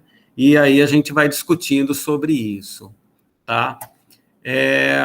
Bom, a aula eu falei, né, ninguém interrompeu, mas, assim, eu queria, se alguém anotou aí alguma dúvida, quer perguntar, está aberto, tá? Pode falar, pode escrever. Fala então, Kelvin. Oi, professor, mais uma vez bom dia, né, e bom dia a todos. Parabenizar o senhor pela apresentação. E aí, professor, realmente o senhor tocou num ponto que eu queria chegar, né, dentro da minha perspectiva. Essa carência dos estudos em águas doces, né? Inclusive, eu sou um aluno um pouco atípico para o Labomar, né? O professor Jorge Botelho até sabe disso, porque eu venho trabalhando com estuários na perspectiva de qualidade da água, né? Esse desafio de trabalhar agora essas cadeias, níveis tróficos e o PELD, né? Eu vou estar inserido dentro do PELD. É realmente um desafio grande para mim, mas como hidrólogo, acredito que eu vou ter pelo menos metade do caminho percorrido, né, nesse conhecimento. E aí, o meu questionamento professor, esses estudos, né, com essas equipes multidisciplinares, por exemplo, eles englobam também profissionais da economia, profissionais que, para além da ecologia e da biologia, por exemplo, para se trabalhar esses sistemas? Bom, aí depende do objetivo, né? Se você quer, eu vou estudar esse estuário, eu sei que tem uma comunidade de pescadores, ou então o estuário ele está sendo impactado pelas salinas, né? Então, daí então você vai ter que procurar os pesquisadores envolvidos com essas outras atividades, né? Então, acho que essa é um início, né, para você depois fazer uma avaliação, né, da influência econômica ou do impacto humano dessas atividades sobre a sua teia trófica, o seu ecossistema de computador, né? Como que ele afeta, né? Ele afeta porque ele diminui a qualidade de água, né? Então, como que a gente pode mimetizar a queda da qualidade de água no meu ecossistema de computador? Então, é mais ou menos isso, né? Até por isso que esse diagrama, né? Quando a gente fala de fazer um diagrama de teia trófica, é que você começa a ver, né? Eu tenho agora o diagrama e como que e os drivers, né? Os drivers humanos, os impactos humanos vão afetar, então, será que vai afetar todo o ecossistema ou só um componente do ecossistema e depois esse componente afeta o restante do ecossistema, né? Então, não sei se isso responde a sua pergunta, Kelvin, ou se alguém quer complementar. Eu quero complementar um pouco, Ronaldo, sei que tem gente com a mãozinha levantada aí, mas é um ponto interessante que a gente trabalhou, a esposa do Ronaldo, a Adriana Carvalho, ela trabalha muito com essa parte social, econômica, né? E a gente, inclusive, integramos um economista, porque, por exemplo, se você quer construir um value chain, né, e ir além do modelo biológico, e a gente tinha uma série temporal de preços de venda de pescado muito grandes, aí tem a história da inflação, deflação e tudo, então a gente acaba agregando uma equipe aí, além de biólogos e ecólogos, né? E eu queria também frisar bastante essa importância de contactar os especialistas, porque a gente que, né, por exemplo, eu estudei só peixe a minha vida toda. Quando eu fui para o modelo Ecopat, aí tinha fitos, zoo, né, mamíferos, quelônios, e, enfim, é gigantesco, né? Principalmente que eu comecei na Amazônia, então meu modelo ficou bem grande e eu super encorajo vocês de escrever mesmo para os especialistas. A gente até fez um e-mail assim, né, meio padronizado, que a gente vem usando mesmo para explicar como que é um modelo Ecopat para esses outros pesquisadores que não trabalham e tem funcionado bastante. E é muito, muito, muito, ajuda bastante, porque nem todas as coletas são para levantar dados de biomassa, né, que é a base do modelo Ecopat, produção por biomassa, consumo. Então, às vezes, a gente não acha nada na literatura e tem que inserir um valor ali que seja real. Então, os pesquisadores especialistas ajudam bastante nisso e dá super certo. Tá, obrigado, Alice. Então, o Kelvin pediu, deixa eu só complementar o que a Alice falou, Kelvin.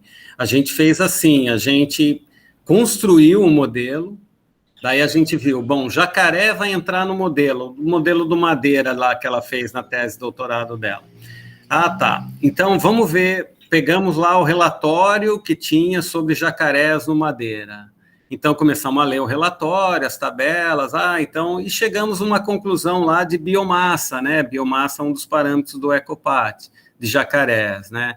Daí vimos alguns trabalhos sobre jacaré, onde tinha o crescimento dos jacarés, o que o jacaré comia, tal. Então, a gente escreveu um e-mail para ele, explicando, olha, nós estamos fazendo isso, né? Temos esse modelo Ecopat, ele tem esses parâmetros, e a gente calculou para a biomassa desse componente jacaré, a gente calculou essa biomassa, nós calculamos essa produção, nós calculamos esse consumo, nós colocamos na dieta do jacaré esse compartimento.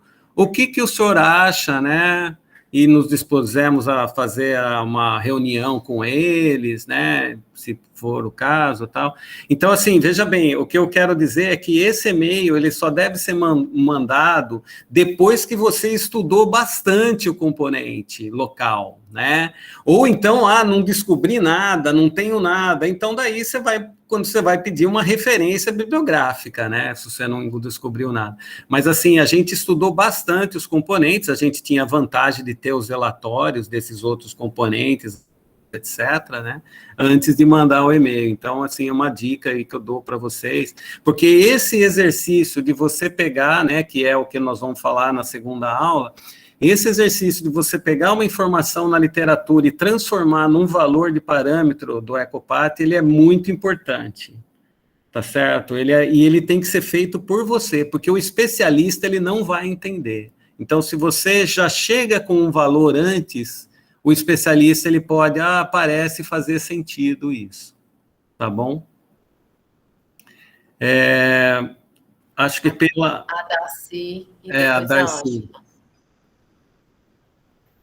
Bom, algumas coisas, né, Ronaldo, porque eu nunca vi nada, minha formação, eu sou agrônoma, embora eu esteja estudando muita coisa aí né, doutorado fiz em limnologia com o professor Antônio e tal.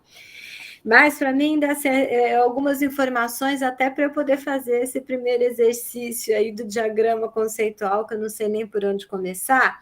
Então, algumas questões, né? Tá. Por exemplo, no caso da aquicultura, você cita, né? Então a gente não está falando, tudo que você falou até agora também, mesmo em ambiente marinho, aí foi de pesca, então é ao contrário, né? A aquicultura a gente coloca, né? A gente acrescenta biomassa e acrescenta nutrientes. Certo. Né, naquele ambiente, então já e matéria orgânica. Então, isso já é aí uma diferença aí de tudo que você estava falando. O que usa, por exemplo, de modelagem na aquicultura é quando você vai colocar lá para você poder instalar um projeto de tanque-rede, então você vai precisar da outorga da ANA, e ela usa um modelo que é o Dillon e Higler, Sim. né, para você, que é onde você já estabelece quanto que a piscicultura vai poder, né, liberar aí de Capacidade de suporte. para calcular a capacidade de suporte, ponto. Mas é um modelo muito simples, né, muito onde você já tem as coisas estabelecidas. Então, não sei se de alguma forma pode usar esse modelo com essa mesma finalidade. Ou ainda, a gente tem para uma baía, onde a gente tem, então, os projetos, então, no caso lá, onde o último projeto que eu estou trabalhando, que é uma baía no reservatório Chavantes, a gente tem vários estudos pontuais, né, em anos diferentes, então a gente tem estudos aí de outros compartimentos, né, mas são estudos pontuais e em anos diferentes. E atualmente, então, esse trabalho, o que a gente tem? A gente tem dados limnologicos, né, variáveis abióticas, que daí a gente tem em alta frequência. A gente tem dados zootécnicos, que então é onde a gente vai ter lá a biomassa e a ração que estão sendo colocados no período de estudo. A gente tem um levantamento de bentos, que ele com uma menor frequência, que é uma pesquisadora da Embrapa, que está no projeto, né? E a gente tem também os dados econômicos. Tá, então, Darcy, sobre a piscicultura, eu já vi alguns trabalhos da Ecopat com piscicultura extensiva, né? Você cria no mesmo tanque tilápia, tucunaré, outras proquilódos, né? Multitrófico, né? E agora, assim, do que eu já vi a aquicultura, né? Tanto marinha também. Assim, você cria o modelo ecossistêmico para o reservatório das populações naturais, e aí você insere um componente, que esse componente vai ser o quê? O tanque-rede. Tá. Você insere com a biomassa, e a alimentação desse componente é um importe, né, que entra para o sistema. Ele não vai fazer parte da composição da dieta. O peixe não vai comer fitoplâncton, ou até pode comer um pouquinho, tal, mas o importe vem de fora. Eu até fiz isso, e até tem um trabalho aqui que eu tenho que mexer, né, com o professor Gustavo lá da UFERSA, né? Isso. Então, a gente está aí, um aluno dele do doutorado trabalhou com isso, né? Para ver o impacto, usando a ferramenta do Ecopat, o impacto do uso do tanque-rede, né? Só que, assim, o ideal seria o quê? Que os peixes que ele coloca lá, eles comessem o fitoplâncton, porque daí você tem uma interação maior, né? Uhum. Mas aí, o que a gente fez para algumas mudanças, só vou explicar rapidamente aqui. A gente fez o componente do tanque-rede influenciar mais o componente bentônico, tá certo? Porque a gente sabe que é isso que o tanque-rede faz, né? De modo geral, ele aumenta a biomassa, talvez até a diversidade do componente bentônico. Agora, assim, da piscicultura, já vi até um trabalho de risopiscicultura, que é o peixe, né, umas carpas, né, na Índia, que vão comer o perifíton que está associado ao crescimento de arroz, né? Mas aí é a interação. Agora, essa piscicultura clássica de tanque-rede, o tanque-rede ele vai entrar como mais um componente do ecossistema que está ali, né? Essa é a abordagem normalmente dada por ele, né? Tá? E aí você vai ver como que isso pode se encaixar, acho que principalmente para a aula de hoje, tá? De hoje à tarde, tá bom? Tá bom. Obrigada. É a Ângela agora? É. Obrigada, profe. Eu queria perguntar um pouquinho sobre a experiência que vocês têm, ou já tiveram com as modelações com Ecopark, se tiveram sucesso como com a implementação na propostas propostas de manejo ambiental, por exemplo. Porque aqui a gente tem a experiência que a gente teve foi de fazer a modelação, ter alguns resultados, mas no momento já de discutir esses resultados com a equipe de engenheiros e o pessoal que faz os alinhamentos ambientais, é um pouco difícil como apresentar esses resultados e que eles fiquem realmente fazendo parte dessas propostas de manejo ambiental. Certo. Nossa, Ângela, é difícil, hein, uma pergunta dessa, né? Você, assim, mudar, né? Eu entendo aí quando você fala dos engenheiros, afinal, eu estou num departamento de engenheiro, né? Então, assim, mas eu não sei, Alice, acho que não, né? A Alice que aplicou ao impacto lá do Madeira, né, Alice? O que você tem a dizer? Não, assim, os modelos, todo mundo pensa na gestão e tudo, e a gente acaba entrando com o modelo, talvez, numa fase pós, né? Por exemplo, que foi a nossa experiência lá do Madeira. A gente construiu o modelo pré e o modelo pós, né, para ver os impactos, e tem a gente focou um pouco nos indicadores, né, por exemplo, da matriz de impacto trófico, que é o quanto um componente vai influenciar no outro, direta e indiretamente, e a gente viu que depois das usinas, o sistema virou de cabeça para baixo, né, então, assim, hoje a Carolina Dória está lá no Rio Madeira tentando implementar algumas coisas, obviamente que ela usa bastante esse trabalho para explicar para os pescadores, né, como é que é o funcionamento, a importância do monitoramento, a importância da obtenção dos dados. Eu acho que, no caso do Madeira, a gente conseguiu influenciar mais nessa parte de melhorar o monitoramento e melhorar também, como o Ronaldo falou, essa integração dos dados, né? Quando, infelizmente, a gente só tem esse volume de dados quando se tem um empreendimento, né? Por exemplo, que foi o Rio Madeira. O ideal seria a gente ter tido uma fase pré-longa para fazer o pós simulado, né? Falar assim, gente, no pós pode ser que vá acontecer isso, vamos tentar fazer isso e tudo, né? Então, eu acho que no Madeira foi mais colocando essa parte em prática, né? Falando de gestão, eu acho que foi mais relacionado a isso mesmo. Hoje tem um sistema de monitoramento bem melhor lá. A gente conseguiu dar algumas diretrizes, né, na obtenção dos dados e tudo mais. Para o Xingu, por exemplo, eu fui contactada uns anos atrás para fazer justamente isso. Antes da construção de Belo Monte, eles contactaram para a gente fazer um modelo Ecopat, tentando fazer algumas simulações, mas isso não acabou indo para frente, né? Então, a gente... Mas só um pouquinho, Alice.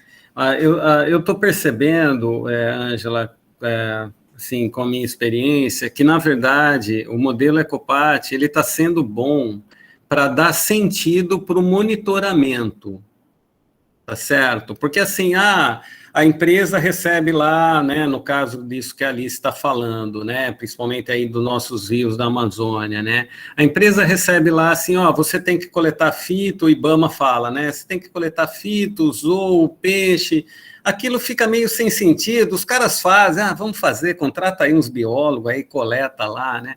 Então, assim, quando você coloca um modelo Ecopat, parece que para essas pessoas da empresa começa a fazer sentido, porque eles vão entender, então, mesmo o engenheiro cabeça dura lá, ele vai entender que o fito é comido pelo zou, que é comido pelo peixe, então tem que estudar o estômago, tem que fazer isso, e que depois você pode fazer algumas simulações, e engenheiro vive fazendo modelo também, né, fazer algumas simulações para prever certos cenários, né, diminui a vazão, diminui o oxigênio dissolvido, então você aumenta o esforço pesqueiro, por exemplo. Então, isso parece, nas conversas que eu tenho, até regularmente, com o pessoal lá da Espanha, por conta do projeto Triatlas, que a Alice mencionou, parece que lá na Europa, né, ali no Mediterrâneo, acho que deve ter já uns 20 modelos Ecopat, um em cada canto, tal. Parece que é mais assim, o modelo está dizendo tanto, então nós vamos pescar tanto. Eu cheguei a ver em 2006, na reunião que eu participei lá na África do Sul, né, uma discussão assim, olha, o modelo está dizendo tanto, o outro, então, pode pescar tanto para ser sustentável. Depois, se aquilo realmente virou porque, assim, o que acontece ali é que uma das sardinhas, ela sobe, ela faz a curva ali do Índico e sobe, né? Então, é um estoque que é dividido entre África do Sul e Namíbia, e um pouco com Angola também, né? Então, quanto que a África do Sul, né, pode pescar sem prejudicar a Namíbia, o quanto que a Namíbia pode pescar sem prejudicar a Angola, né?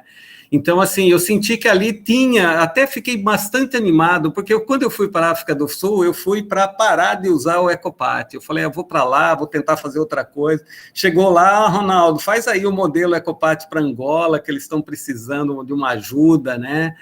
Então, daí eu acabei, né, vamos lá, mas daí eu vi que essa aplicação, havia essa discussão técnica, a reunião que eu participei foi técnica, né, mas havia essa discussão técnica mesmo, vamos pescar tanto, então, vamos fazer essa divisão. Se isso foi depois, assim, aquelas confusão, né, Ângela, porque daí vai lá não sei se envolve embaixador, né, enfim, né, todo mundo acho que sabe aqui o que é um embaixador. Embaixador é uma pessoa honesta, contratada para mentir sobre o próprio país, né? Já ouviram falar essa definição de embaixador?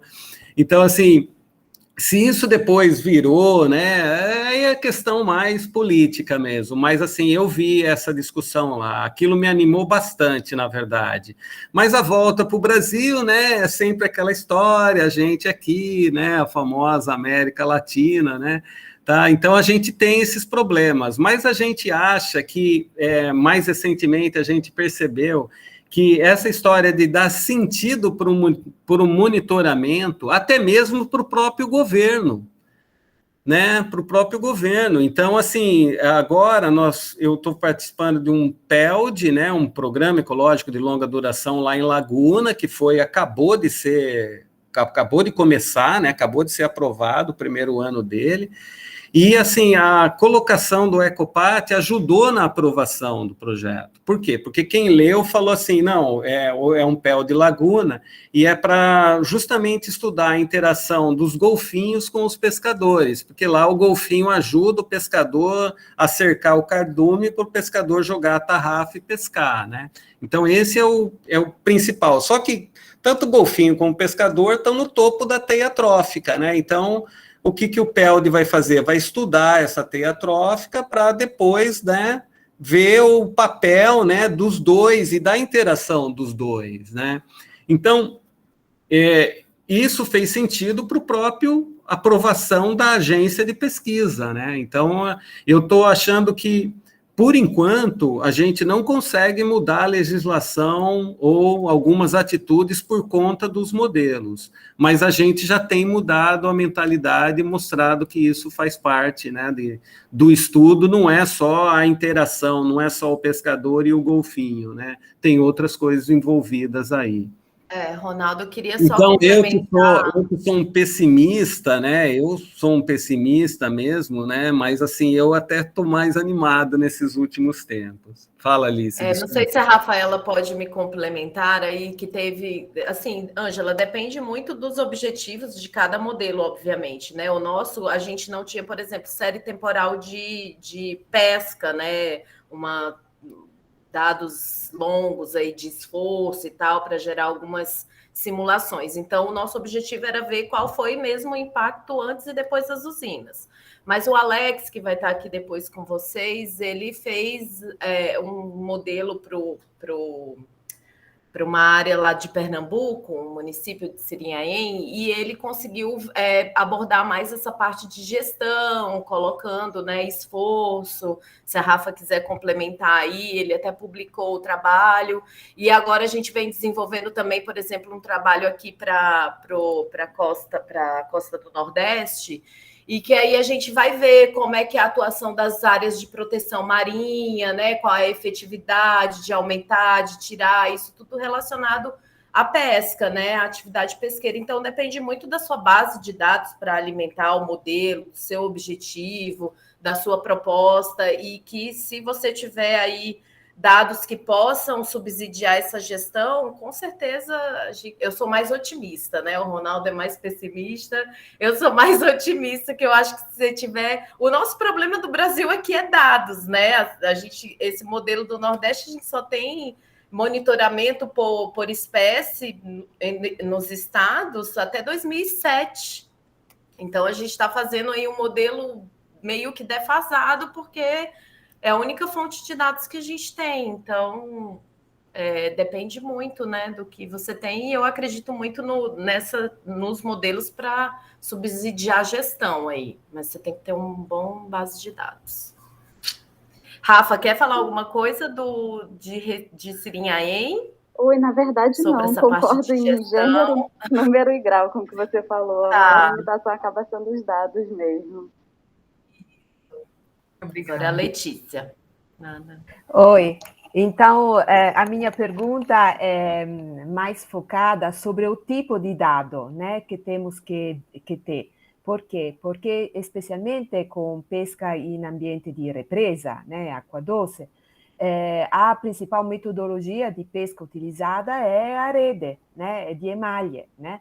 Então, eu vi que no modelo, o dado, né, requerido é biomassa por metro quadrado de ambiente, né, não de rede de emalhe, né? Então, eu queria saber, considerando que já o monitoramento em represa é difícil manter um monitoramento, né? E esse monitoramento é feito 100% praticamente por rede de emalhe, né? Então, eu queria saber como é possível transformar esse dado em algo que possa ser útil, né, para entrar no modelo. Não sei se o Léo quer fazer isso. É que, Letícia, isso aí é um dos santos graus, assim, né, do negócio. Porque, veja bem, isso vai ser mais discutido à tarde, mas, assim, saber a biomassa de um bicho, né, que a gente não enxerga, né, uma coisa é a gente tirar foto de onça, né, na mata, tem 10 onças, o peso médio é tanto, eu tenho, sei lá, 500 quilos de onça, né, cada uma pesa 50, então eu sei bem, né, agora é de um bicho que a gente não vê, né, que está lá embaixo da água, né, então esse é o santo graal aí da modelagem da ciência pesqueira, né. Agora, o Leonardo, ele está trabalhando com um modelo agora, bayesiano, para tentar transformar isso. Quer falar, Léo? Vou desligar aqui. Sim. Isso, o microfone. Estão me ouvindo, né? Sim. É bem difícil. A estimativa de biomassa por área é algo bem difícil. Na literatura, atualmente, se tenta fazer um approach que cruze os dados. De alguma forma, a gente atualmente, por exemplo, tem malhadeira, né, que são aquelas redes de esperas, e tem outro tipo de técnica de pesca, não sei, só anzóis ou qualquer outro tipo de arte de pesca, de forma que, cruzando os dados dessas duas artes de pescas, e ao mesmo tempo sabendo mais ou menos quanto essa arte de pesca abrange espacialmente, em termos de dizer que área essas artes de pescas chegam a pescar em termos de peixes. Qual é o perímetro ou a área no qual os peixes podem ser pescados com essa arte de pesca? A gente faz uma inferência, né, dizendo mais ou menos quanto cruzando os dados de captura, ou seja, de quilos pescados por unidade de tempo, a gente tem uma estimativa, chega a ter uma estimativa de gramos por metro quadrado por cada espécie. Isso sempre quando, pelo menos, tenha duas artes de pescas usadas no mesmo lugar. Se tem só uma arte de pesca, é bem difícil conseguir dar uma estimativa minimamente confiável de gramos por metro quadrado, né? Tá, mas, atualmente, eu vejo um pouco promissor essa parte, e sei que aqui, sobretudo no Brasil, em Água Doce, na Amazônia, sobretudo, temos muitos dados de malhadeiras, né, rede de esperas, e estamos tentando ver se conseguimos, com outros dados no mesmo lugar, cruzando, podemos tentar chegar a uma estimativa, mas isso sempre é algo que nos deixa, digamos, com essa incerteza associada nos modelos, e por isso, quando fazemos simulações dinâmicas, a gente diz para o modelo, olha, esse dado é um dado muito incerto, tem muita variação nesse parâmetro de biomassa. Tá. Por isso, podemos ter um coeficiente de variação alto, que depois se reflete no intervalo de confiança das simulações que fazemos. Isso a rotina com Monte Carlo, né, que é implementada dentro do Ecosim. Tá. Obrigada, Leonardo. Outra pergunta que eu queria fazer é o seguinte: e se eu, ao contrário, tenho dado de biomassa por metro quadrado, né, mas só da comunidade de ictiofauna, e não tenho para outras componentes do ecossistema, né, como macroinvertebrado, plâncton, fito, etc., né, posso tentar obter esses dados, né, que faltam dos outros componentes, de outros ambientes parecidos com aquele que eu estou estudando, ou não vou poder fazer o modelo? Não, isso é feito, viu, Letícia? Só que, assim, a gente tem algumas maneiras de se fazer isso, né? E também, assim, o Ecopat, ele pode calcular a biomassa desses componentes. Por exemplo, você vai dizer assim para mim, ó, eu tenho 4 espécies de peixe, essas espécies pesam tanto, e todas essas 4, elas comem bentos, né? Comem macroinvertebrados, né? Então, o Ecopat, sei lá, se você tem 10 quilos de peixe que come macroinvertebrados, você vai precisar de, pelo menos, embaixo, assim, pensando na pirâmide trófica, de 100 quilos de macroinvertebrados. Então, o Ecopat, ele faz essa conta e calcula para você. Tá.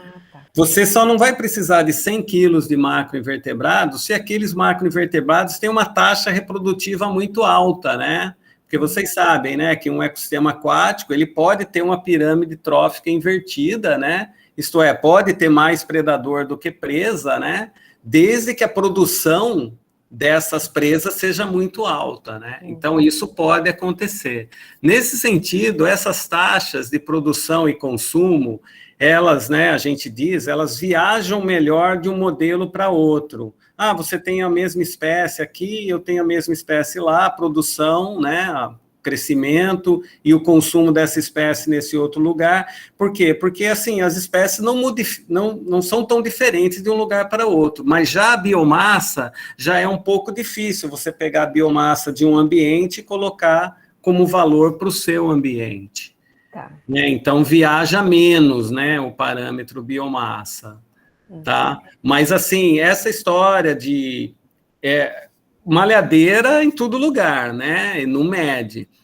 Então, por exemplo, o que o Gubiani, né, o Éder Gubiani faz no Paraná, ele faz arrasto, né? Então, ele pega lá os alunos dele, vamos fazer um arrasto. Então, daí ele faz o arrasto e mede a grama por metro quadrado daquelas espécies que caem no arrasto, né?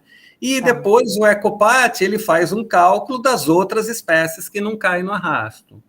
Tá? Como ele tem a pesca de malhadeira, ele usa mais ou menos essa pesca de malhadeira como uma proxy, né? Se ele pegou muito um peixe de malhadeira, aquele peixe provavelmente vai ter uma biomassa maior do que o outro peixe, né, que não caiu na malhadeira. Então, é mais ou menos assim. Desembarque pesqueiro também ajuda muito na estimativa de biomassa, porque você está falando assim, está saindo 1 tonelada por ano dessa espécie. Bom, se está saindo 1 tonelada por ano, eu tenho que ter lá no ambiente mais de 1 tonelada por ano, tá? Porque não dá para, né, sair isso, a não ser que seja aí do tanque rede mesmo, já que está entrando um importe, né? Então, essas coisas nos ajudam a ter esses valores, né? Então, são as maneiras que a gente tenta de driblar, né, para conseguir fazer o modelo, né? Tá? Ou pelo menos um modelo preliminar dos locais, né, que a gente acaba tendo bastante essa dificuldade. A outra maneira é que por exemplo, aquela análise de VPA, né, de Virtual Population Analysis, se você tem coletas, mesmo com malhadeira, sei lá, bimestrais durante 2 anos, com esses dados você consegue fazer uma VPA. Né, mesmo assim, né, ou com os dados de desembarque, né, não vai ficar tão bom, precisava de mais dados, tal, mas você consegue chegar lá num número de indivíduos, né, daquela população, né, da sua pesca experimental ou mesmo do desembarque. E daí, a partir disso, você transforma esse número por um peso médio e aí você tem a biomassa, né, divide pela área do seu reservatório. E daí você tem a grama por metro quadrado ou tonelada por quilômetro quadrado, que é o mesmo valor, né? Então, é possível fazer dessa forma, através da VPA, né? Tá. Obrigada. Tá. Alguém mais quer fazer algum comentário? Que horas são agora? Oi. Só mais uma pergunta, rapidinho. No caso dos ambientes urbanos, né, tem aquele item que você colocou, que é os impactos antrópicos, né? Eu tenho como modelar também esses impactos dentro do Ecopath? Então, na verdade, você vai ter que ter uma perspectiva de como que você acha que esse impacto ocorre. Então, por exemplo, a pesca não deixa de ser um impacto, né? Então, você agora, nós estamos numa crise econômica, então, provavelmente, nesses ambientes, principalmente perto de cidade, vai haver o quê? Um aumento do esforço pesqueiro.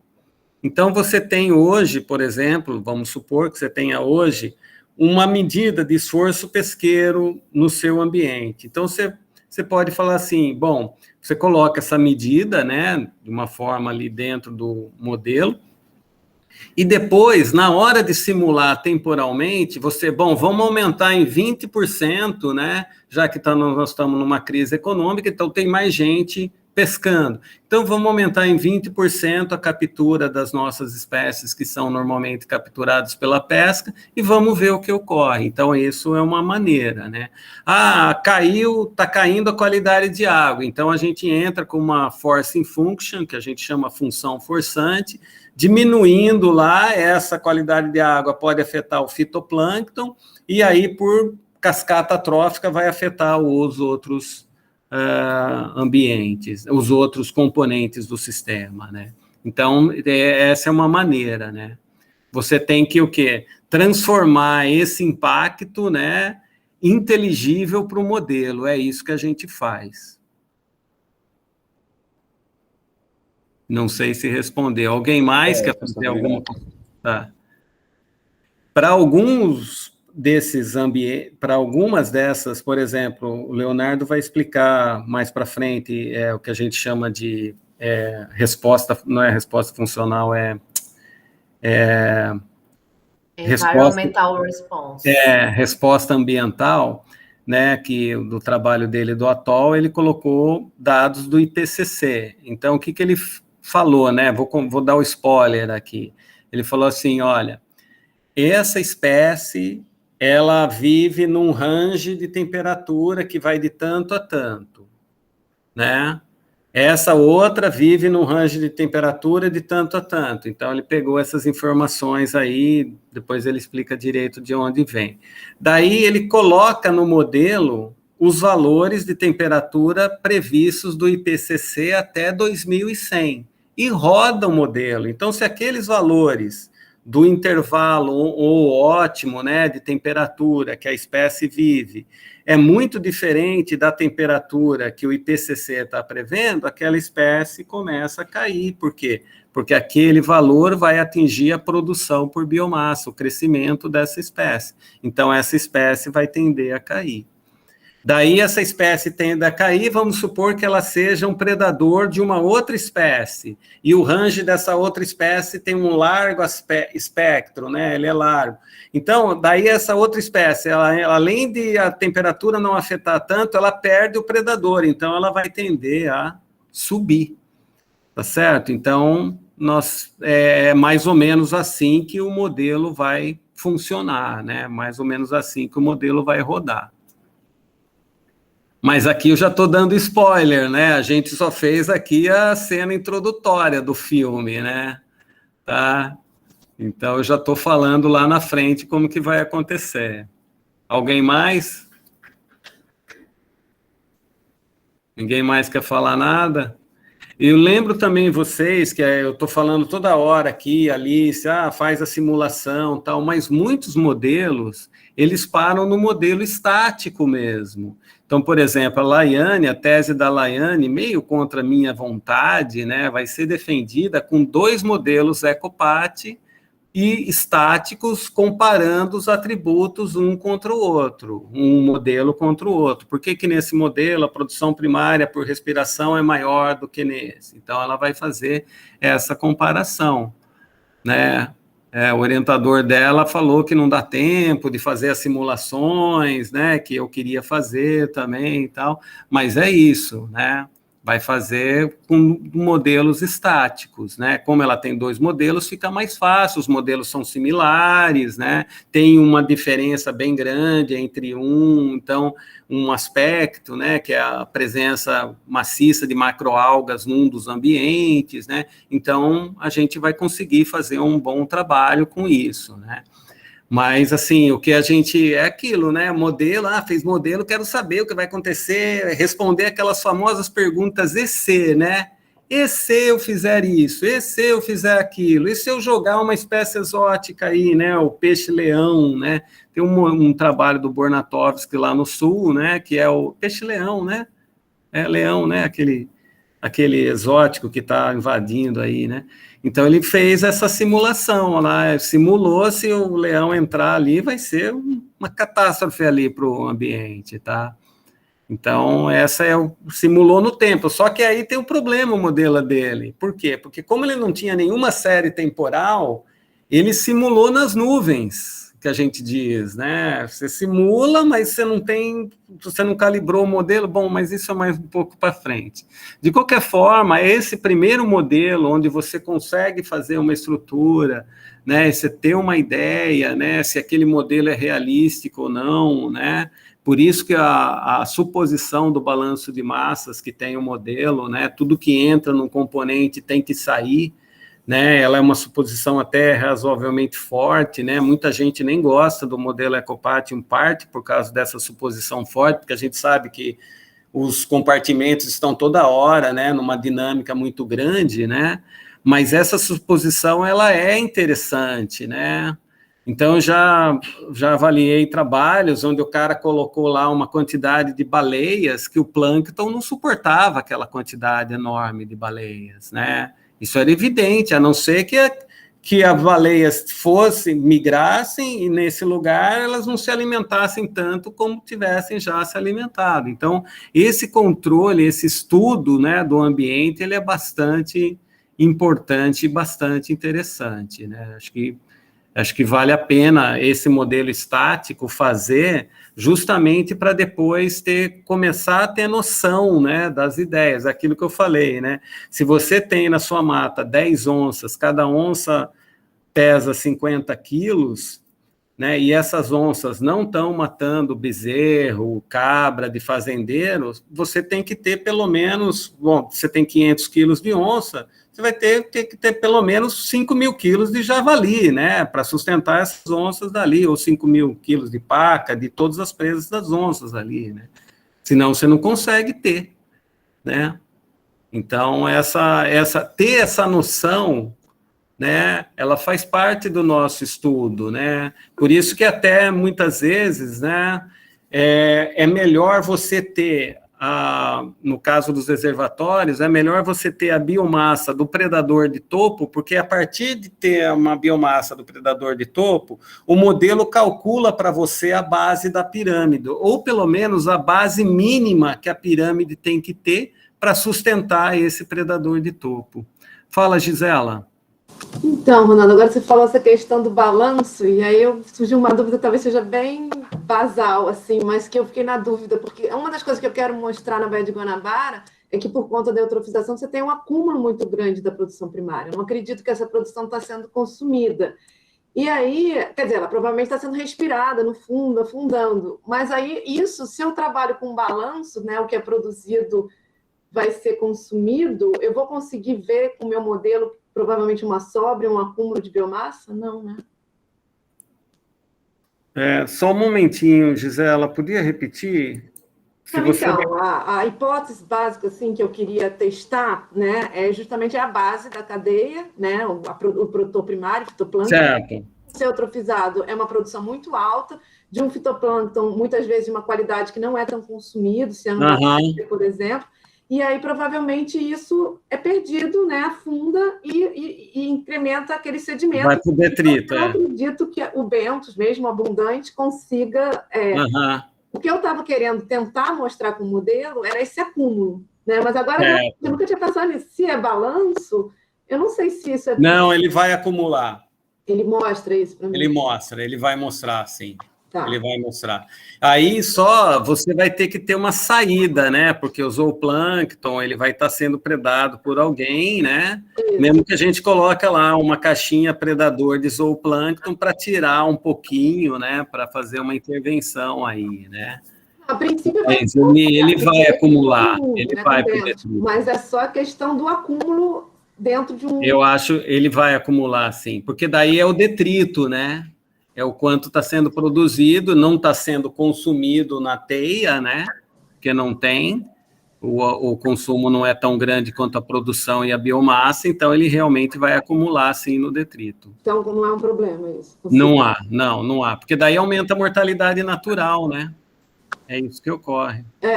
O afundamento mesmo vivo ainda tem que... Exato. Uhum. Obrigada. Nada, imagina. Alguém mais?